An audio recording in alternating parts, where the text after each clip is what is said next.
सुप्रभात। मेरा नाम महिमा प्रजापति है। मैं कक्षा 5वीं की छात्रा हूँ। आज मैं आप सभी के समक्ष एक कहानी लेकर प्रस्तुत हुई हूँ जिसका शीर्षक है बुद्धिमान व्यक्ति, जो कुछ इस प्रकार है। बहुत सालों पहले की बात है। एक राज्य में एक राजा रहता था जिसकी एक भी संतान नहीं थी, लेकिन वो अपनी प्रजा से ऐसे प्यार करता था जैसे एक माँ अपने बच्चों से करती है। लेकिन उसके लिए एक चिंता का विषय यह बन रखा था कि वह सोचता रहता था कि मेरे बाद मेरी प्रजा का क्या होगा। अगर उन्हें कोई बुरा राजा मिल गया तो मेरी प्रजा को वह बहुत परेशान कर देगा। इसी समस्या को लेकर राजा ने थोड़े दिनों बाद ही अपने 3 मंत्रियों को भेजा, एक नया और एक बुद्धिमान और चालाक राजा ढूंढने के लिए। वह दिन भर एक बुद्धिमान और चालाक व्यक्ति ही ढूंढते रहे, लेकिन उस राज्य में उन्हें कोई भी ऐसा व्यक्ति नहीं मिला जो चालाक भी हो और बुद्धिमान भी। थक हार के वह वापस राज्य की तरफ आने लगे, लेकिन वह जंगल के रास्ते से आ रहे थे और तभी जंगल के रास्ते के बीचों बीच एक आदमी लेटा हुआ था। फिर वह तीनों मंत्री सोचने लगते हैं कि हम तो इतने बड़े आदमी हैं, हम राजा के आदमी हैं और ये हमें देखकर हट भी नहीं रहा। फिर पहला मंत्री बोलता है, ए आदमी तुम हट जाओ। फिर वह किसान बोलता है, लेकिन क्यों? पहले तो यहाँ मैं आया था और मैं लेटा हूँ, तो आप कृपा करके दूसरे रास्ते से चले जाओ। फिर वह मंत्री सोचते हैं कि ये तो बहुत निडर और बुद्धिमान व्यक्ति लगता है। फिर वह उस किसान की परीक्षा लेने लगते हैं और उसके पास ही एक पेड़ के नीचे बैठ जाते हैं।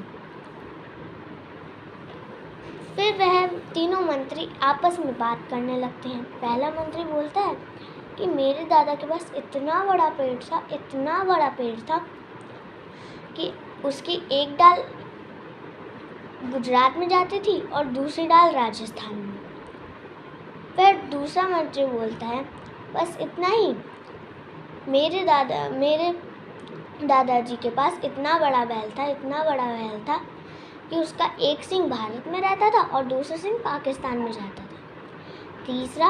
तीसरा मंत्री बोलता है, मेरे दादा के पास इतना बड़ा घर था कि जब मेरी दादी उनके लिए खाना बनाती थी और उन्हें बुलाने जाती थी तो सुबह से दोपहर हो जाती थी।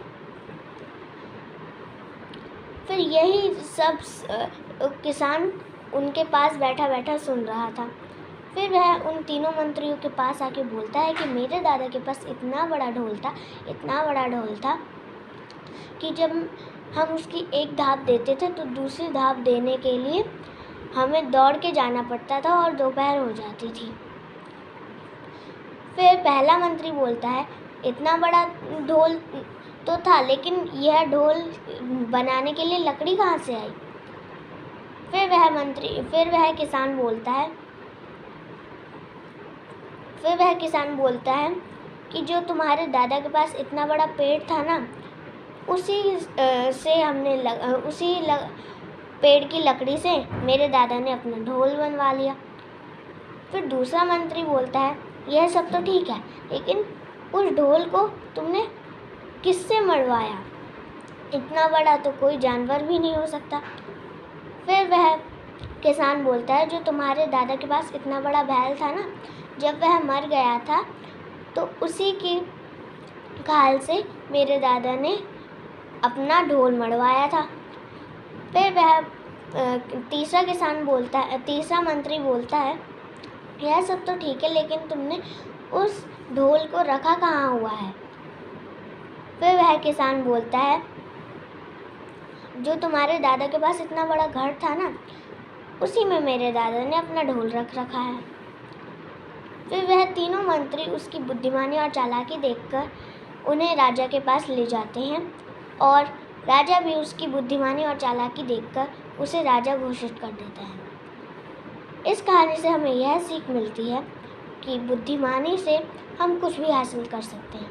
धन्यवाद एवं शुभ दिन।